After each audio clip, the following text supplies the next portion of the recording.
बिस्मिल्लाहिर्रहमानिर्रहीम। अस्सलामुअलैकुम। एक दिल खराश चीज़ सुनते ही इसकी बीवी भी जल्दी से बड़ी मुश्किल से खुली खिड़की के अंदर घुस गई और इसके अंदर पहुंचते ही इसकी नज़रें जैसे ही ज़मीन पर पड़ी, अपनी बेटी की कटी पटी लाश पर पड़ी, तो इसे भी गशी आ गई और वो लहरा कर ज़मीन बोस हो गई।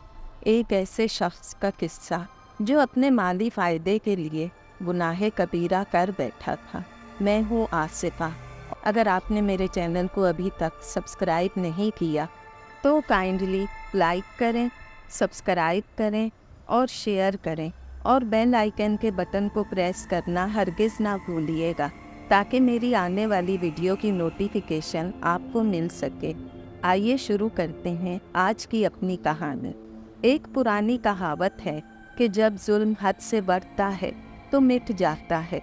अल्लाह ताला ने इंसानों को दोनों जहानों की मखलूक़ात से अफजल बनाया है और इसे अशरफुल मखलूक़ात के रुतबे से नवाजा है। अब ये हम इंसानों पर मुनहसर होता है कि हम इस बात को किस हद तक साबित करने में कामयाब होते हैं या नहीं। बाकिरदार इंसानों से तो फरिश्ते भी हया करते हैं, लेकिन बद किरदार इंसानों से इब्लीस भी पनाह मांगता है। इस दुनिया में हर किस्म के लोग पाए जाते हैं और हर इंसान की फितरत एक दूसरे से मुख्तलिफ होती है, लेकिन कुछ लोग अपनी फितरत की बदौलत बहुत जल्द नुमायाँ हो जाते हैं, चाहे वो अच्छी हो या बुरी।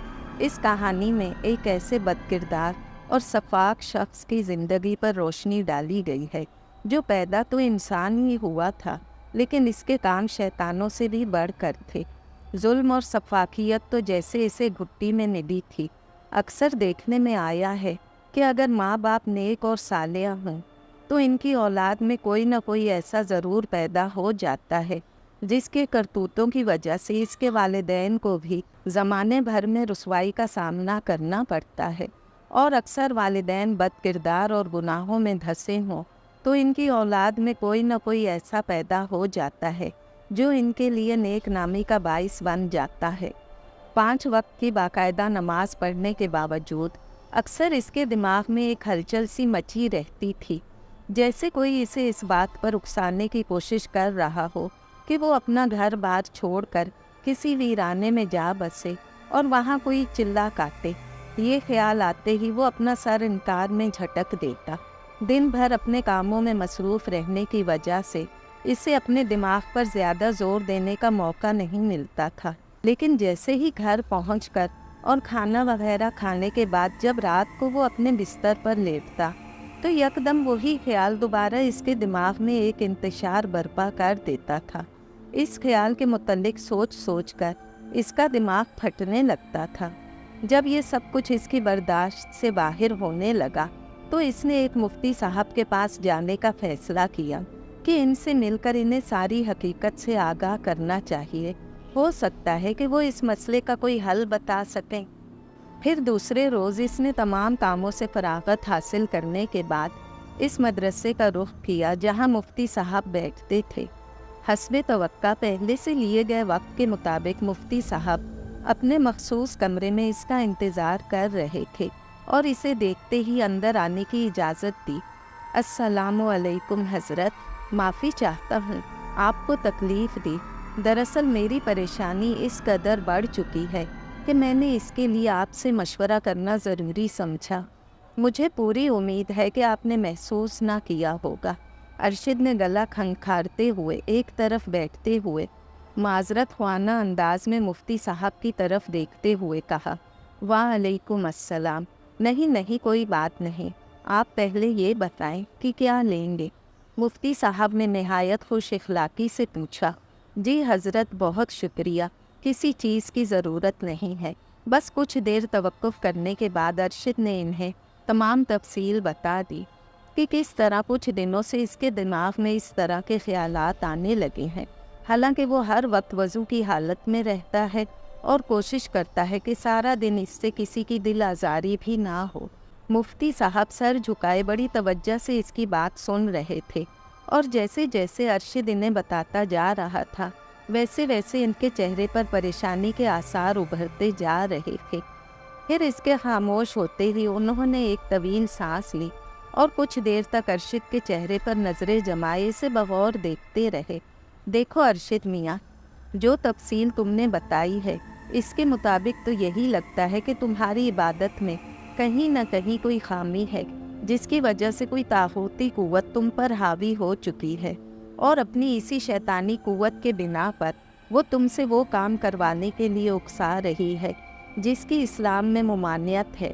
اسی لیے ذہن پر زور دے کر سوچو کہ تم سے ایسی کون سی غلطی یا کوتاہی سرزد ہو رہی ہے جس کی وجہ سے ایسا ممکن ہوا۔ مفتی صاحب نے اسے سمجھانے والے انداز میں کہا، حضرت مجھے تو یاد نہیں کہ میں نے کافی عرصہ سے کوئی ایسا غلط کام کیا ہو جس پر اللہ تعالیٰ ناراض ہوا یا جس کی وجہ سے میرے دین پر حرف آیا ہو، ارشد نے رو دینے والے لہجے میں جواب دیا۔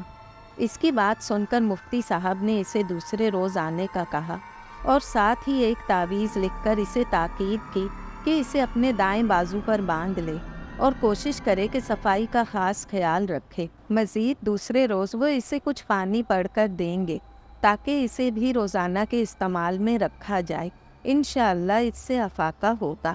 پھر کچھ دیر مزید وہاں بیٹھ کر ارشد اجازت لے کر ان کے کمرے سے باہر نکل گیا۔ رات کے 12:30 بجے کا وقت ہوگا۔ ارشد اپنے بیڈ روم میں چین کی نیند سویا ہوا تھا اور ساتھ ہی اس کی بیگم بھی آرام فرما رہی تھی کہ اچانک اسے یوں محسوس ہوا جیسے کوئی بیڈ کے نیچے موجود ہو اور اس کے بیڈ کو ہلانے کی کوشش کر رہا ہو۔ پہلے تو وہ اسے اپنا وہم سمجھا، لیکن دوسرے لمحے اسے اپنا وہم جھٹکنا پڑا، کیونکہ یہ وہم نہیں تھا بلکہ حقیقت تھی کہ اس کا بیڈ ہلکے ہلکے ہل رہا تھا۔ پھر یکدم اسے وہی دماغ میں ہلچل والا خیال آ گیا کہ کہیں یہ بھی تو اسی سلسلہ کی کڑی نہ ہو۔ یہ سوچ کر اس کے ماتھے پر پسینہ آنے لگا اور اس کے ہاتھوں میں ہلکی ہلکی لرزش پیدا ہونے لگی۔ اسے اتنا حوصلہ نہیں ہو رہا تھا کہ وہ جھک کر بیڈ کے نیچے جھانک کر دیکھ سکے کہ کون سی قوت اس کے بیڈ کو یوں ہلا رہی ہے۔ پھر یکدم اس نے اپنی بیوی کی طرف دیکھا جو پرسکون نیند سوئی ہوئی تھی۔ یہ دیکھ کر اس نے اپنا ہاتھ بڑھا کر اسے جگانے کی کوشش کی، لیکن یہ کیا، اسے یوں لگا جیسے اسے فالج ہو گیا ہو، کیونکہ باوجود بڑی کوشش کرنے کے وہ 1 انچ بھی اپنا ہاتھ اوپر نہیں اٹھا سکا تھا۔ یہ دیکھ کر خوف سے اس کی آنکھیں پھٹی رہ گئیں۔ اس نے چیخنے کے لیے منہ کھولنا چاہا، لیکن اسے یوں لگا جیسے کسی نے اس کے دونوں ہونٹ سی دیے ہوں، اور اب اسے سانس لینے میں بھی دشواری محسوس ہو رہی تھی۔ وہ عجیب مخمصہ میں پھنس گیا تھا۔ اس کی سمجھ میں کچھ نہیں آ رہا تھا کہ کیا کرے۔ وہ چوکڑی مارے بیڈ پر بیٹھا آنکھیں پھاڑے نیچے فرش کی جانب دیکھ رہا تھا، جہاں بیڈ کے نیچے سے تازہ لہو بہہ کر باہر فرش پر پھیلتا جا رہا تھا۔ اس لہو میں جمے ہوئے خون کے لوتھڑے بھی تیرتے ہوئے صاف دکھائی دے رہے تھے۔ یوں لگ رہا تھا جیسے بیڈ کے نیچے کسی نے گائے ذبح کر دی ہو اور اس کا خون بہتا ہوا باہر آ رہا ہو۔ ارشد یہ سب کچھ دیکھ کر تھر تھر کانپ رہا تھا، لیکن اس کا سارا جسم بے جان تھا۔ وہ چاہ کر بھی کوئی حرکت نہیں کر پا رہا تھا۔ اس کی بیوی سکون سے یوں سوئی ہوئی تھی جیسے صبح تک اٹھنے کا ارادہ نہ ہو۔ ابھی چند ہی لمحے گزرے تھے کہ اچانک بیڈ کے نیچے سے کسی بچے کے رونے کی آوازیں سنائی دینے لگی۔ رات کے اس سناٹے میں اس کے رونے کی آوازیں اور کمرے میں پھیلے اس لہو سے ماحول بہت خوفناک ہو چکا تھا۔ بچے کے رونے کی آوازوں سے یوں لگ رہا تھا جیسے کوئی اسے بری طرح سے چیر پھاڑ رہا ہو۔ اس کے باوجود کہ اس کے رونے کی آوازیں ارشد کے دماغ پر ہتھوڑے برسا رہی تھیں، اس کی بیوی اسی طرح خواب خرگوش کے مزے لے رہی تھی۔ عجیب عورت تھی۔ کئی بار بیڈ کے ہلنے اور اب اس بچے کے رونے کی آوازوں کے باوجود بھی اس کی نیند میں کوئی خلل نہیں پڑا تھا۔ ارشد نے بولنا چاہا، لیکن اس کی زبان نے اس کا ساتھ نہیں دیا، اور پھر اچانک اس نے دل ہی دل میں قرآنی آیات کا ورد کرنا چاہا، تو اس بار اسے یوں محسوس ہوا جیسے اس کی زبان سے ان کی ادائیگی ہونے لگی ہے، لیکن اسے اپنی آواز سنائی نہیں دے رہی تھی۔ گویا وہ دل ہی دل میں قرآنی آیات کا ورد جاری رکھ سکتا تھا۔ یہ دیکھ کر اس نے جو صورتیں اسے یاد تھیں وہ پڑھنا شروع کر دے، اور پھر یہ دیکھ کر اس کی حیرت اور خوشی کی انتہا نہ رہی کہ اس کا بے جان جسم آہستہ آہستہ حرکت کرنے لگا تھا۔ और चंद सूरतें पढ़ते ही इसका जिस्म ठीक हो गया और इसके साथ ही इसने हिम्मत यकजा करते हुए आहिस्ता से बेड पर बैठे बैठे ही अपना सर नीचे झुकाकर नीचे झांका तो इसके मुंह से चीख निकल गई।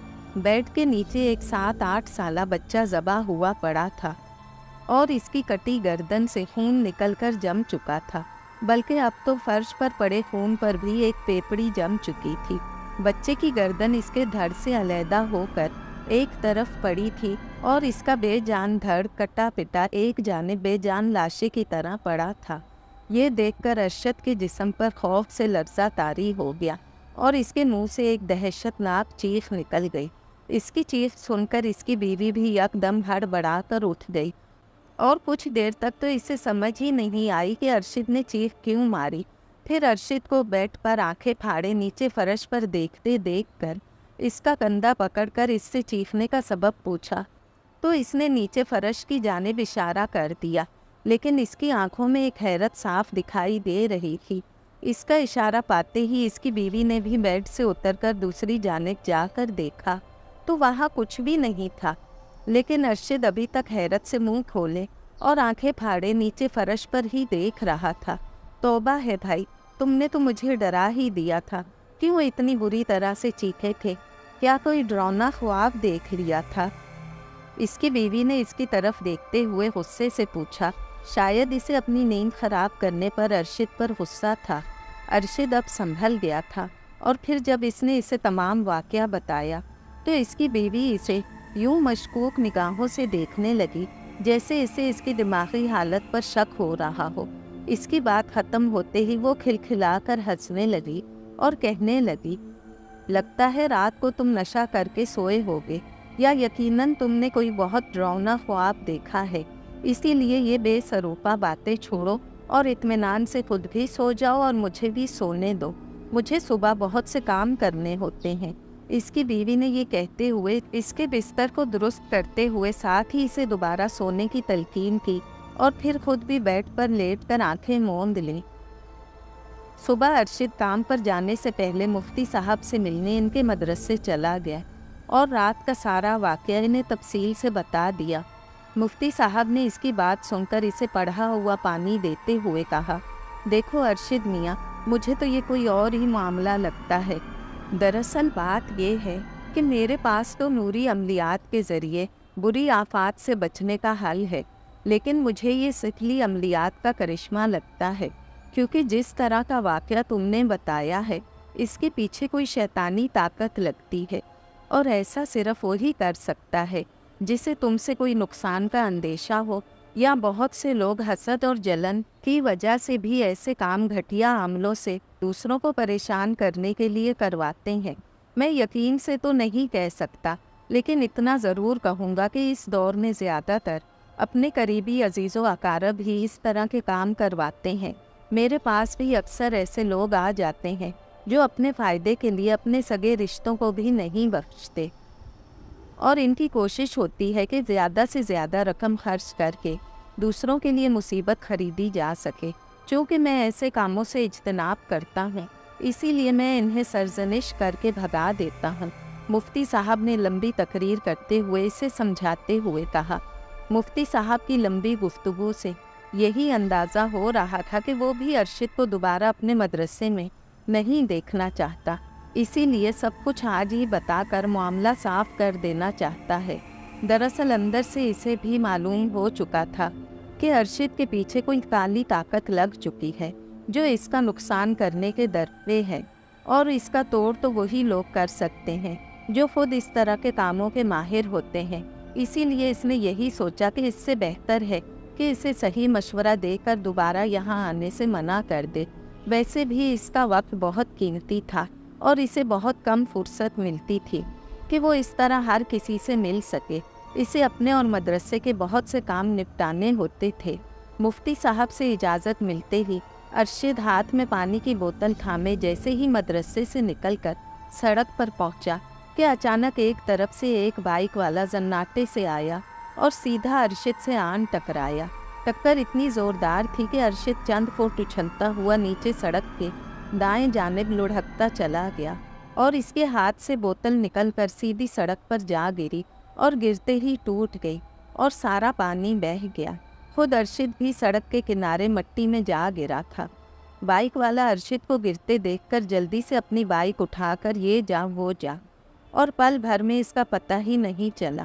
ارشد کو گرتے دیکھ کر دور بیٹھے دو مسافر جو شاید کسی سواری کا انتظار کر رہے تھے، بھاگتے ہوئے آئے اور جلدی سے ارشد کو زمین سے اٹھا کر ایک جانب بٹھایا، اور ایک مسافر بھاگ کر اپنے بیگ سے ایک پانی کی بوتل نکال لایا اور جلدی سے ارشد کو پانی پلایا۔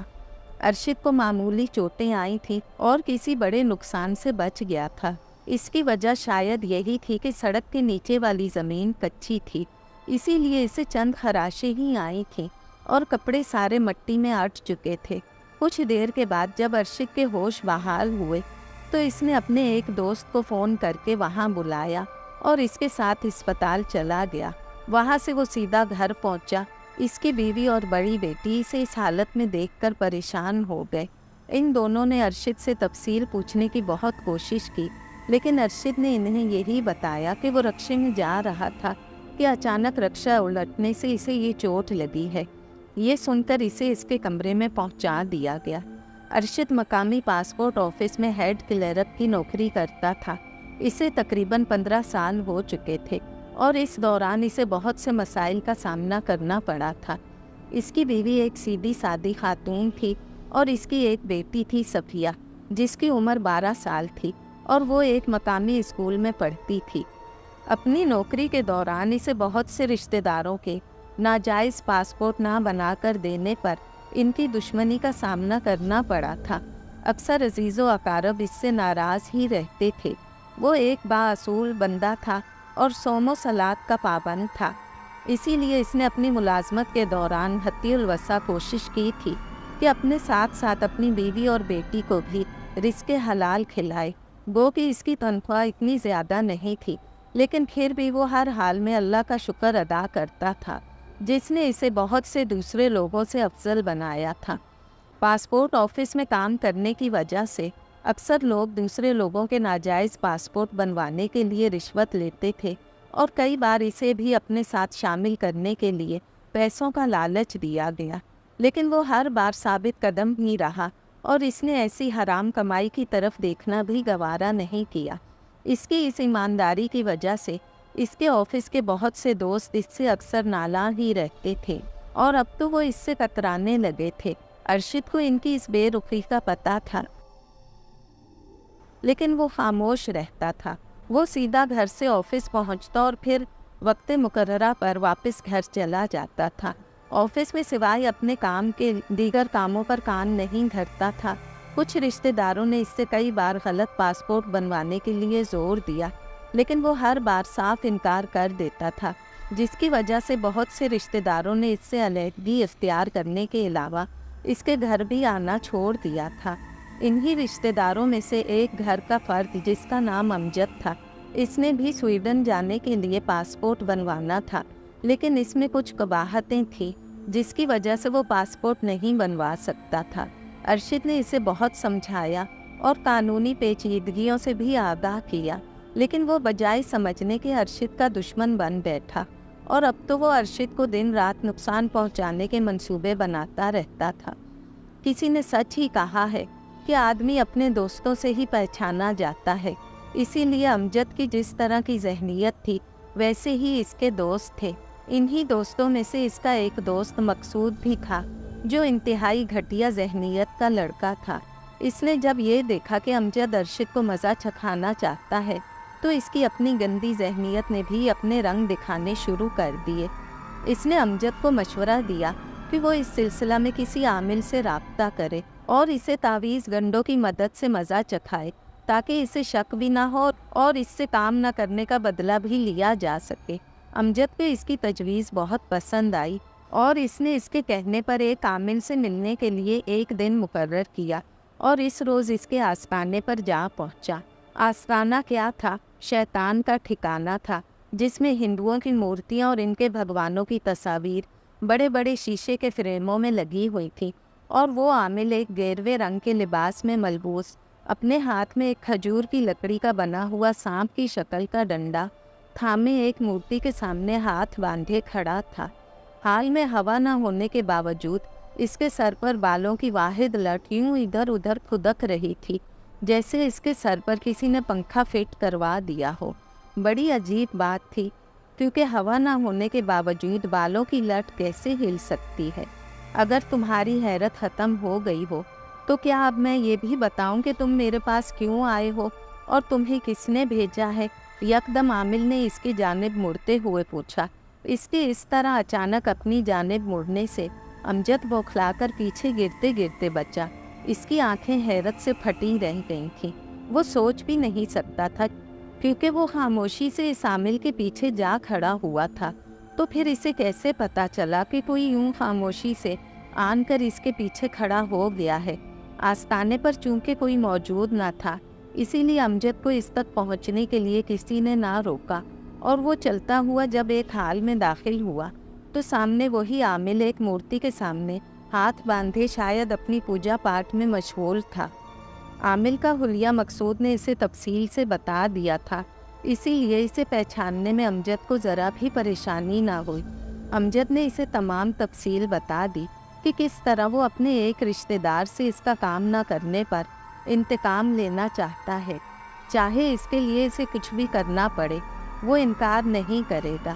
اس کی بات سن کر عامل کی آنکھوں میں ایک پراسرار اور شیطانی چمک ابھر آئی۔ اس کے چہرے پر پھیلا تبسم صاف بتا رہا تھا کہ اس کے ذہن میں کیا کھچڑی پکنے لگی ہے۔ عامل نے اسے تسلی دیتے ہوئے کہا کہ وہ اس کا کام کر دے گا، لیکن اس کے بدلے اسے بھی اس کے 2 کام کرنے ہوں گے۔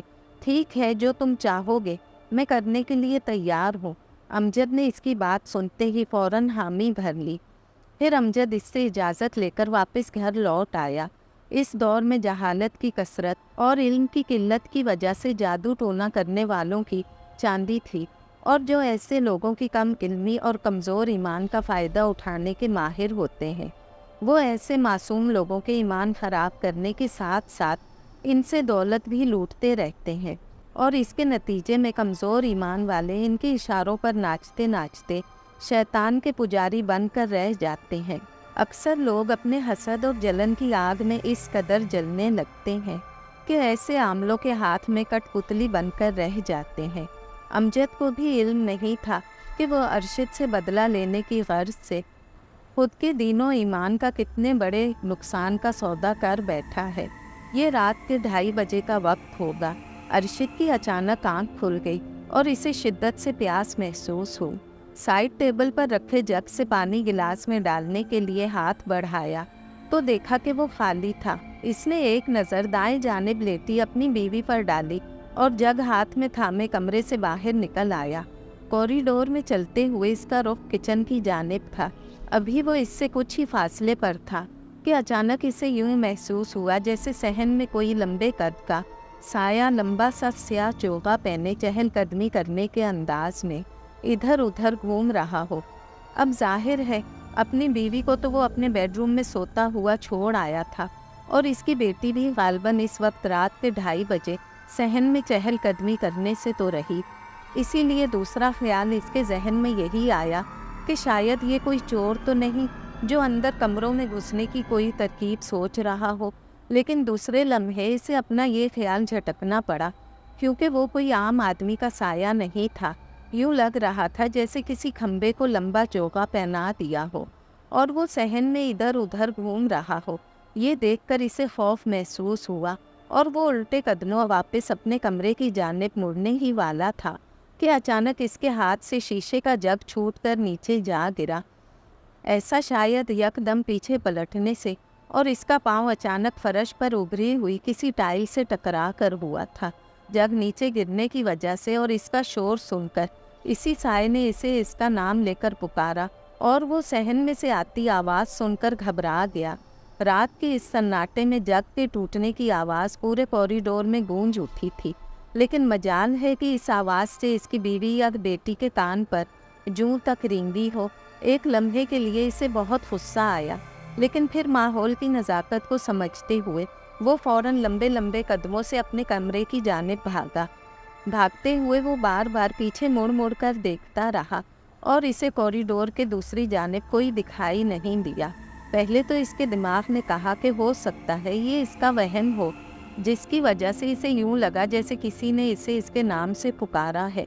लेकिन वो वहम नहीं था, बल्कि खुद इसने अपनी जागती आंखों से सहन में इस लंबे स्याह साए को घूमते देखा था। लेकिन यह खैरियत रही कि वो साया इसके पीछे नहीं लपका था। वो हाँफता हुआ यकदम कमरे में दाखिल हुआ तो इसकी सांस ढोकनी की तरह चल रही थी और इसके पसीने छूट रहे थे और इसका जिस्म बुरी तरह कांप रहा था। इसकी बीवी के खर्राटे अभी तक कमरे में गूंज रहे थे। ये देखकर इसे इस पर शदीद गुस्सा आ रहा था, लेकिन वो ज़ब्त किए खड़ा अपनी बेतरतीब सांसें बहाल करता रहा और फिर एक ख्याल के आते ही इसने जल्दी से कमरे का दरवाज़ा बंद कर दिया और अपने बेड की जानिब बढ़ा और इस पर बैठते ही यकदम कमरे के दरवाजे पर हल्की सी ठक ठक की आवाज़ सुनाई दी। यूं लगा जैसे कोई बड़ी आहिस्तगी से दरवाजे पर अपनी उंगली की पुश्त वाली हड्डी से दस्तक दे रहा हो। अरशद का ये हाल हो गया जैसे काटो तो लहू नहीं। इसके चेहरे का रंग पीला पड़ने लगा, इसकी आंखों में खौफ के साए फैलने लगे थे और इसके जिस्म पर लर्जा तारी होने लगा। वो चीखने के लिए अपना मुंह खोलना चाह रहा था, लेकिन इसे यूं महसूस हुआ जैसे किसी ने इसके हलक में तेज़ गरम तेल उंडेल दिया हो, जिसकी वजह से इसकी चीख फिसलती हुई इसके हलक में वापस इसके पेट की जानिब उतर रही हो।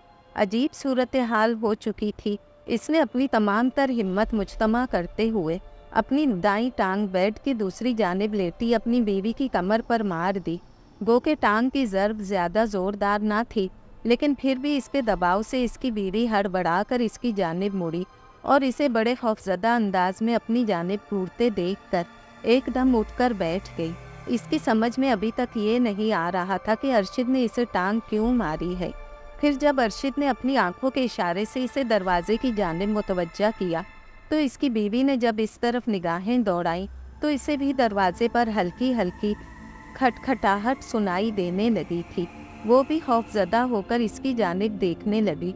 फिर इसके पूछने पर अरशद ने इसे जब बताया कि वो पानी लेने किचन की तरफ गया था तो इसे सहन में एक लंबा सा साया घूमता दिखाई दिया था और जब वो घबराकर वापस कमरे में पहुंचा तो अब दरवाजे पर ये दस्तक सुनाई दे रही है। मेरी बच्ची इस कमरे में अकेली सोई हुई है। अरशद, अगर इसे कुछ हो गया तो मैं तुम्हें कभी माफ़ नहीं करूँगी। इसकी बीवी ने यकदम एक ख्याल के आते ही इसे मुखातिब करते हुए कहा और इस बात का ख्याल अरशद को भी नहीं आया था। वो भी जल्दी से भागकर इसके कमरे की जानिब जाने की बजाय अपने बेडरूम में आ गया था। ये बात सुनते ही इसे भी बेहद फिक्र होने लगी और इसने जल्दी से साइड टेबल के निचले दराज में रखा अपना रिवाल्वर निकाला और इसमें गोलियां चेक की और तेज़ी से दरवाजे की जानिब बढ़ा। औलाद की मोहब्बत इंसान को हर किस्म के ख़तरे से निपटने के लिए बहादुर बना देती है। अब इसे किसी किस्म का खौफ ना रहा था और बस इसे फ़िक्र थी तो सिर्फ अपनी बेटी की, जो तन्हा इस कमरे में सोई हुई थी। इसकी बीवी भी बेड से उठकर इसके पीछे पीछे दरवाजे तक आई। अब बाहर खामोशी थी। यूँ लग रहा था जैसे वो दस्तक देने वाली नादीदा कुव्वत शायद जा चुकी थी। लेकिन फिर इन्होंने कुछ देर दरवाजे के साथ कान लगाकर बाहर से कोई आहट सुनने की कोशिश की, लेकिन जब बाहर खामोशी ही पाकर इसने आहिस्ता से दरवाजे को अंदर से घुमाकर एक झुर्री से बाहर झांका तो बाहर कुछ भी नहीं था। ये देखकर वो दोनों दरवाज़ा खोलकर बाहर कॉरिडोर में निकल आए। ये तो शुक्र था कि इनकी बेटी को दरवाज़ा बंद करके सोने की आदत थी, इसीलिए जब वो इसके कमरे के सामने पहुँचे तो वो अंदर से बंद था। ये देखकर इन दोनों ने इत्मीनान की सांस ली और वापस अपने कमरे की जानिब बढ़ गए। दूसरे रोज़ का सूरज अरशद के घर के लिए बर्बादी लेकर तुलू हुआ। जी हाँ, सुबह जब स्कूल जाने के लिए इसे उठाने के लिए इसकी बीवी अपनी बेटी के कमरे की तरफ गई तो दरवाज़ा बदस्तूर बंद था। हालांकि इसकी बेटी सुबह जल्दी उठ जाती थी और तैयार होकर नाश्ता करने के बाद अरशद इसे खुद स्कूल छोड़ने जाता था। लेकिन आज हस्बे मामूल जब इसके कमरे का दरवाज़ा ना खुला तो इसकी बीवी ने इसका दरवाज़ा खटकाना शुरू कर दिया। तो काफ़ी देर तक अंदर से कोई आहट या आवाज़ सुनाई न देने पर इसे बहुत फिक्र होने लगी। और वो जल्दी से वॉशरूम की जानिब भागी, जहां अरशद अभी अभी गुस्ल करने की गर्ज से अंदर गया था। फिर जब इसने घबराई हुई आवाज़ में इसे बताया कि सफ़िया अभी तक कमरे से बाहर नहीं निकली और वो ज़ोर ज़ोर से इसके कमरे का दरवाज़ा भी पीट चुकी है, लेकिन इसके बावजूद अंदर से दरवाज़ा वो नहीं खोल रही, तो अरशद भी घबराया हुआ फ़ौरन बाहर निकलकर इसके साथ दौड़ता हुआ सफ़िया के कमरे की जानिब भागा। इन दोनों के चेहरों पर हवाइयाँ उड़ रही थीं। अरशद ने भी ज़ोर ज़ोर से दरवाज़ा पीटना शुरू कर दिया और सफ़िया को आवाज़ें देना शुरू की, लेकिन अंदर से यूँ लग रहा था जैसे इसमें कोई मौजूद ना हो, वरना जिस तेज़ी से वो दरवाज़ा पीट रहा था, इससे तो अंदर मौजूद कोई मुर्दा होता तो वो भी चीखता हुआ बाहर निकल कर आ जाता। फिर यकदम एक ख्याल के आते ही अरशद अपनी बीवी को पीछे आने का कहकर दूसरी जानिब भागा, जिस तरफ पीछे सफ़िया के कमरे की खिड़की खुलती थी। गो के खिड़की भी मुकफ़्फ़ल थी, लेकिन इसमें शीशा लगा हुआ था। ये देखकर अरशद ने इधर उधर देखते हुए एक तरफ पड़ा कपड़े धोने वाला डंडा हाथ में उठाकर बड़े ज़ोर से खिड़की के शीशे पर दे मारा और इसका शीशा टूटते ही इसने हाथ अंदर करके चुटखनी खोल दी और इसके खुलते ही वो जल्दी से इसके अंदर दाखिल हो गया। एक दिल खराश चीज़ सुनते ही इसकी बीवी भी जल्दी से बड़ी मुश्किल से खुली खिड़की के अंदर घुस गई और इसके अंदर पहुंचते ही इसकी नज़रें जैसे ही ज़मीन पर पड़ी, अपनी बेटी की कटी पट्टी लाश पर पड़ी, तो इसे भी गशी आ गई और वो लहरा कर ज़मीन बोस हो गई। अरशद खौफजदा अंदाज में बुरी तरह चीख रहा था।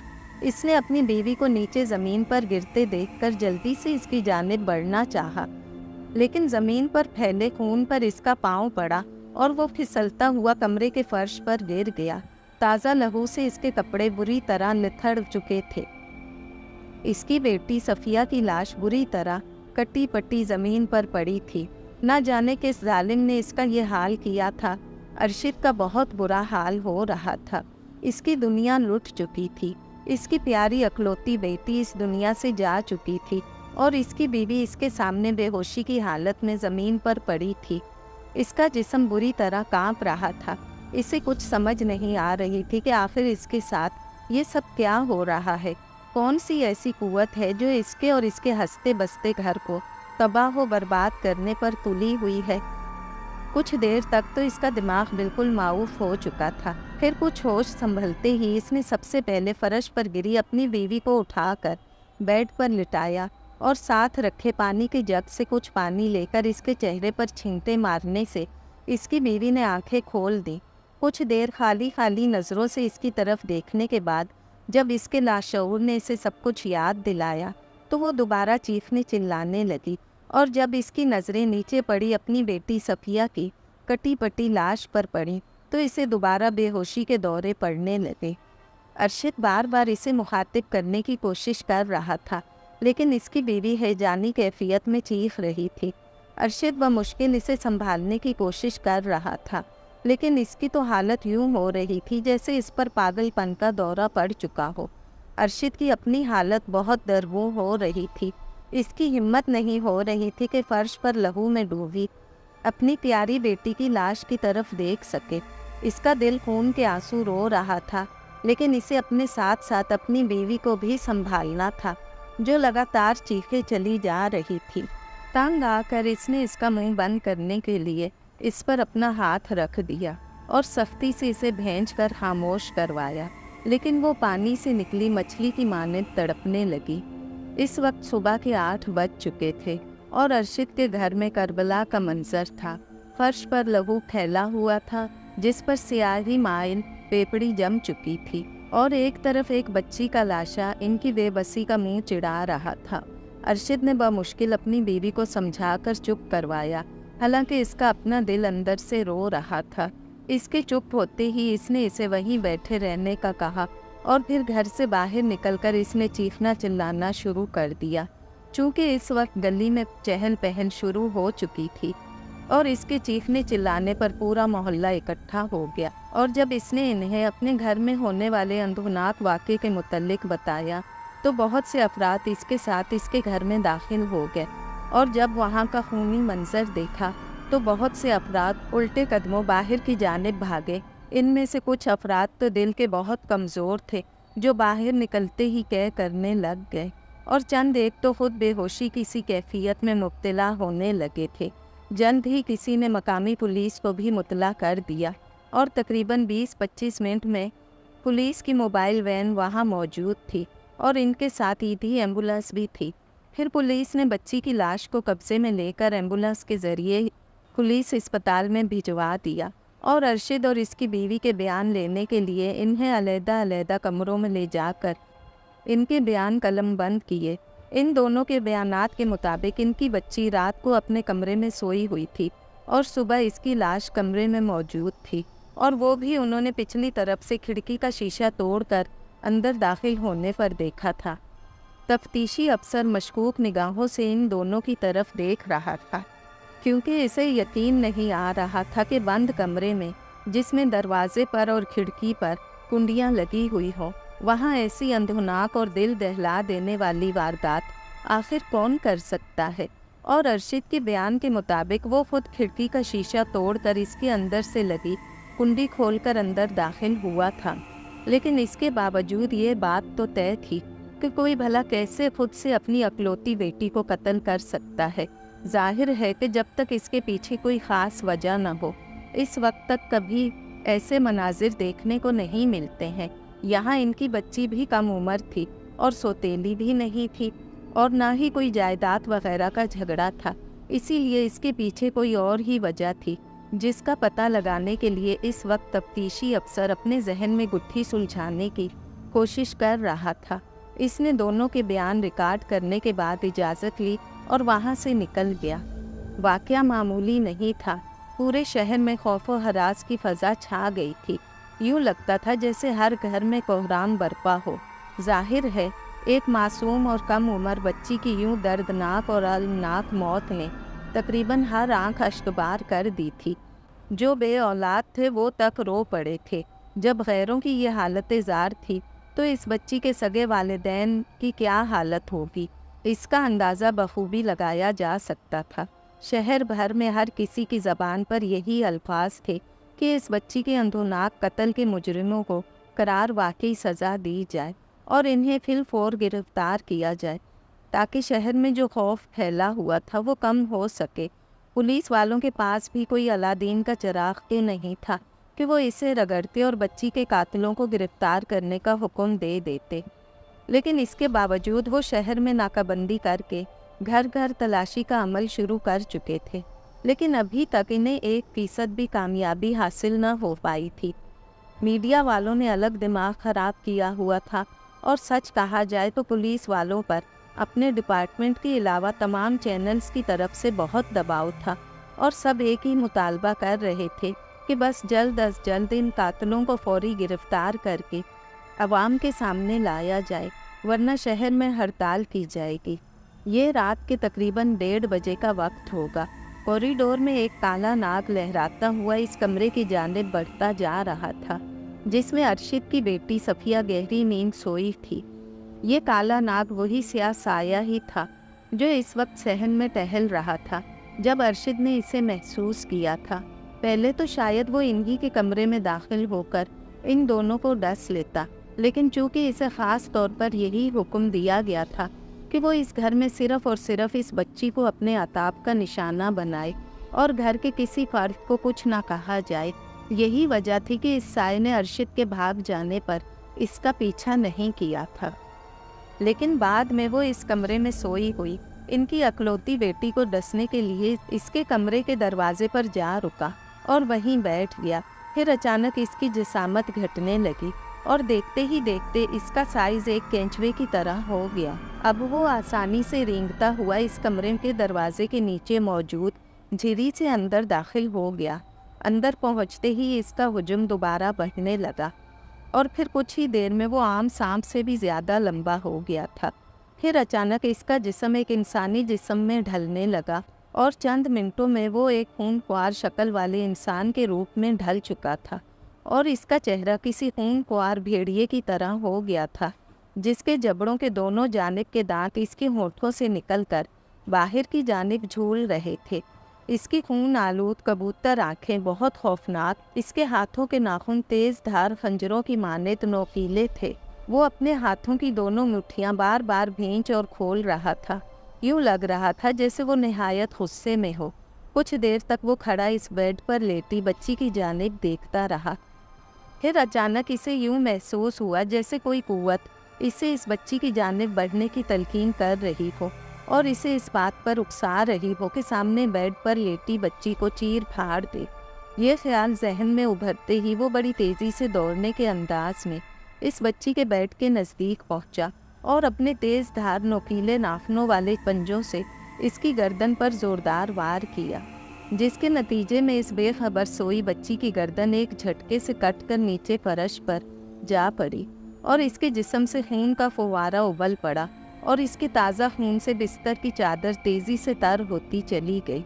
इस वहशी ने इसी पर बस नहीं किया बल्कि अपने नोकीले पंजों से इसके जिस्म को उधेड़ने लगा।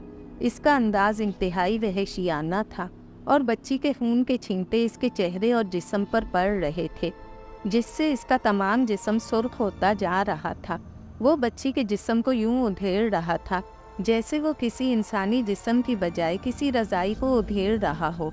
कुछ ही देर में एक जिंदा सलामत मासूम बच्ची कटी पट्टी लाश की सूरत में नीचे फर्श पर बिखरी पड़ी थी और ज़मीन पर खून ही खून फैल चुका था।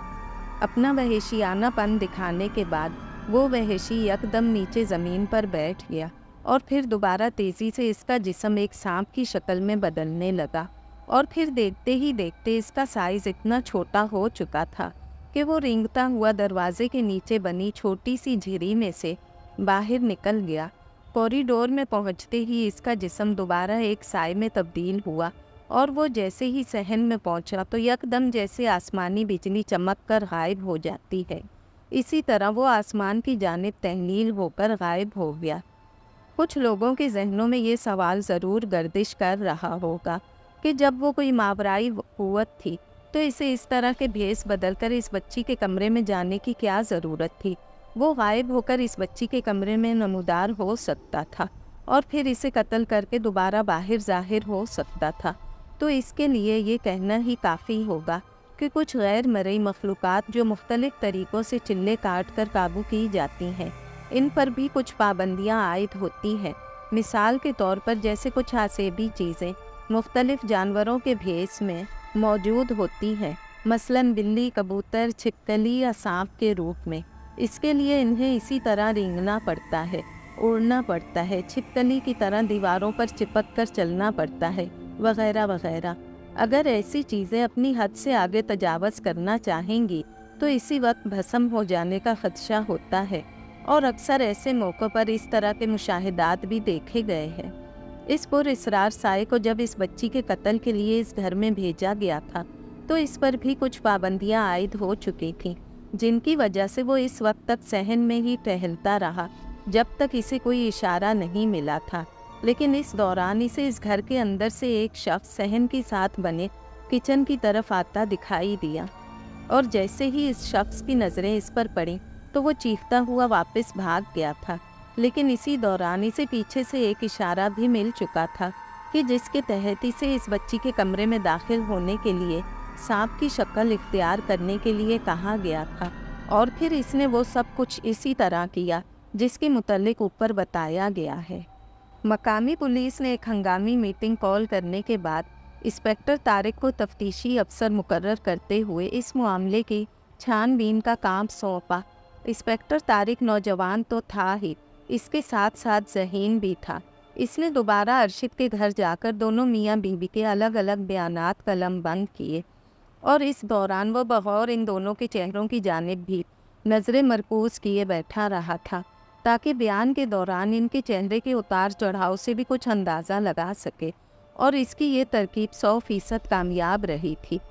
अरशद ने अपने बयान के दौरान एक दो बार इससे नज़रें चुराने की कोशिश की थी और यही बात इंस्पेक्टर तारिक को बहुत कुछ सोचने पर मजबूर कर गई थी और फिर इसने अपने रिवायती अंदाज से अरशद से सब कुछ उगलवा लिया कि किस तरह कुछ दिनों से इसके साथ कुछ अजीबो-गरीब और पुरइसरार किस्म के वाक़यात पेश आ रहे हैं जिसकी वजह से वो बहुत परेशान है और इसका जिक्र वो अपनी बीवी से भी कर चुका था, लेकिन वो शायद इसकी बातों पर यकीन नहीं करती थी। लेकिन जिस तरह इस बंद कमरे में हमारी बेटी के साथ जो अंदोनाक और वहशियाना किस्म का सलूक किया गया है, इससे तो यही लगता है कि इसके पीछे भी इसी मखलूक का हाथ होगा, वरना बंद कमरे में भला कोई कैसे जा सकता था। इसकी बात से इंस्पेक्टर तारिक किसी गहरी सोच में डूब गया और फिर इससे कुछ और ज़रूरी मालूमात लेने के बाद वापस थाने में पहुंच गया। इसके चेहरे से एक किस्म की परेशानी झलक रही थी। जाहिर है वो मुजरिमों से तो लड़ सकता था, लेकिन इस तरह की मावराई मखलूक से कैसे मुकाबला कर सकता था। काफ़ी देर तक मेज़ पर रखी एक फाइल पर नज़रें जमाए वो किसी गहरी सोच में डूबा रहा और फिर एकदम एक ख्याल जहन में आते ही वो चौंक कर सीधा हुआ और जल्दी से अपनी कैप स्टैंड से उतार कर सर पर लेते हुए ऑफिस से बाहर निकल गया। दरख्तों में घिरे आस्ताना पर मर्द और ख़वातीन का काफ़ी हजूम था और इनके दरमियान बैठा एक बुजुर्ग हाथ में एक लंबी सी तस्वीर लिए इस पर ऊंची आवाज़ में विर्द कर रहा था। इसके चेहरे पर सफ़ेद बालों से भरी हुई दाढ़ी थी, हत्ता कि इसकी आंखों में मौजूद भवें तक सफ़ेद हो चुकी थीं, लेकिन एक नज़र में वो कोई नूरानी चेहरे वाली कोई बारोब शख्सियत ही लग रहा था। इसे शायद इंस्पेक्टर तारिक के आने की इतला इसके किसी चीले ने पहले ही दे दी थी, इसीलिए इसको अपने करीब पाकर इसने जल्दी से अपने इर्द गिर्द लोगों को दूर हट जाने का इशारा किया और इंस्पेक्टर तारिक को अपने करीब बैठने के लिए कहा। फिर सलाम करने के बाद इंस्पेक्टर तारिक ने इसे तमाम तफसील बता दी। वो चूँकि पहले भी कई बार इसके पास आ चुका था, इसलिए बाबा इसे बहुत अच्छी तरह से जानता था। इंस्पेक्टर तारिक की तमाम बातें सुनने के बाद बाबा ने इसे कल आने का कहकर रुखसत कर दिया। दूसरे रोज़ इंस्पेक्टर तारिक दोबारा इनके पास पहुंच चुका था और फिर बाबा ने जो इसे तफसीलात बताईं, इसे सुनकर इसे अफसोस होने के साथ साथ बहुत गुस्सा भी आने लगा था कि लोग अपने थोड़े से माली फ़ायदे के लिए किस तरह हंसते बसते घर उजाड़ देते हैं। बाबा ने इसे बता दिया था कि अरशद के एक रिश्तेदार ने किस तरह इसे नुकसान पहुंचाने की कोशिश की है और वो ये कि वो इसे शुरू से बहुत तंग करने में लगा हुआ था और इस बार इसने इसे ज़हनी और जिस्मानी तौर पर ख़त्म करने के लिए इनकी अपलौती बेटी को एक आमिल के मौक्कल के ज़रिए कत्ल करवा दिया है। इंस्पेक्टर तारिक का बस नहीं चल रहा था कि अभी उड़ता हुआ जाए और सीधा अमजद के घर पहुंचकर इसको खींचता हुआ पूरे शहर में घसीटता फिरे और चीख चीख कर लोगों को बताए कि यही है वो बदबख्त जिसने एक मासूम बच्ची को अपनी वहशियाना दरिंदगी का निशाना बना डाला। अक्सर ऐसे मौक़ों पर देखा गया है कि जो हकीकत में अच्छी अमलियात करने वाले अल्लाह वाले होते हैं वो आपको दरपेश मसले का हल तो बता देते हैं, लेकिन जिनकी वजह से ऐसे नामसाइद हालात पैदा किए जाते हैं इनके नाम ज़ाहिर करने से इज्तनाब बरतते हैं ताकि आपस में कोई बदमज़गी पैदा ना हो। लेकिन चूंकि इंस्पेक्टर तारिक इनके पास आकर इनकी इसी तरह की मदद से पहले भी ऐसे कई केस हल करवा चुका था जिसमें ऐसे ही हालात के सताए हुए लोग होते थे जो ऐसी नादीदा कुव्वतों के ज़ेरे असर अपना नुकसान करवा बैठे होते हैं। इसीलिए चूंकि इस बार भी कुछ ऐसा ही मामला था तो बाबा ने न सिर्फ इस राज से पर्दा उठा दिया बल्कि इसके ज़िम्मेदार का नाम तक जाहिर कर दिया था। इंस्पेक्टर तारिक इनका शुक्रिया अदा करके फ़ौरन अरशद के घर पहुंचा और इससे अमजद के मुतल्लिक पूछने पर पता चला कि वो काफ़ी अरसे से अरशद के पीछे पड़ा हुआ था कि इसे पासपोर्ट बनाकर दिया जाए, लेकिन कुछ सरकारी कुबाहतें होने की वजह से वो इनकार करता रहा था। शायद इसी हार की वजह से इसने इसे सबक सिखाने के लिए इसकी पीठ में छुरा घोंपा था। इसकी बात सुनकर इंस्पेक्टर तारिक ने वहीं से अपनी मोबाइल वैन को फौरी तैयार रहने का कहा और ख़ुद भी अरशद को अपने साथ आने का कहकर बाहर निकल गया। अमजद को पुलिस की सरबराही में गिरफ्तार कर लिया गया था और पूरे शहर में इस पर थू थू हो रही थी। लोगों ने पुलिस से इस्तदा की कि इसे इनके हवाले कर दिया जाए ताकि वो खुद इसे अपने हाथों संसार करके कैफरे किरदार तक पहुंचा दें। चूँकि बच्ची का मामला था इसीलिए हर शख्स गम गुस्से से पेचोताप खा रहा था। फिर पुलिस के रिमांड के बाद और इसके कहने पर अमजद ने तमाम लोगों के सामने अपने बेईमाना जुर्म का इकरार करते हुए अरशद से माफ़ी की दरख्वास्त की, लेकिन लोगों के कहने पर अरशद और इसकी बीवी इसे माफ़ नहीं कर सके, बल्कि इन दोनों की और सारे शहर की शदीद ख्वाहिश थी कि इसे और इस आमिल को सरेआम चौक में फांसी दी जाए। تاکہ اس طرح کے بدگماش لوگوں کو عبرت حاصل ہو سکے، لیکن پولیس قانونی پیچیدگیوں کے باعث ایسا نہیں کر سکتی تھی۔ پھر اس کے ساتھ ساتھ اس خبیث عامل کو بھی گرفتار کر لیا گیا تھا، جس کی وجہ سے امجد ایسا گھناؤنا کام کرنے میں کامیاب ہو پایا تھا، اور پھر کچھ دن کیس چلنے کے بعد ان دونوں کو پھانسی کی سزا سنا دی گئی۔ حیران ہوں کہ لوگ کس طرح معصوم لوگوں کو اپنے ظلم و ستم کا نشانہ بنا لیتے ہیں۔ کیا وہ یہ نہیں جانتے کہ ایک نہ ایک دن انہیں خدا کو بھی منہ دکھانا ہے؟ شاید وہ یہ بھول جاتے ہیں کہ ایک انسان کا قتل پوری انسانیت کا قتل ہے۔ اللہ پاک ہم سب کو امجد جیسے شیطان سے انسان نما درندوں سے محفوظ رکھے، آمین۔ اگر آپ کو ہماری یہ ویڈیو پسند آئی ہو، اگر آپ کو ہماری یہ کوشش پسند آئی ہو تو پلیز لائک کریں، سبسکرائب کریں، اور اپنے پیاروں سے اور اپنے ملنے جلنے والوں سے شیئر کریں، اور بیل آئیکن کے بٹن کو پریس کرنا ہرگز مت بھولیے گا، تاکہ ہماری آنے والی ویڈیو کی نوٹیفیکیشن آپ کو مل سکے۔ اور پلیز کمنٹ سیکشن میں اپنی رائے کا اظہار ضرور کیا کریں۔ شکریہ۔ اللہ حافظ۔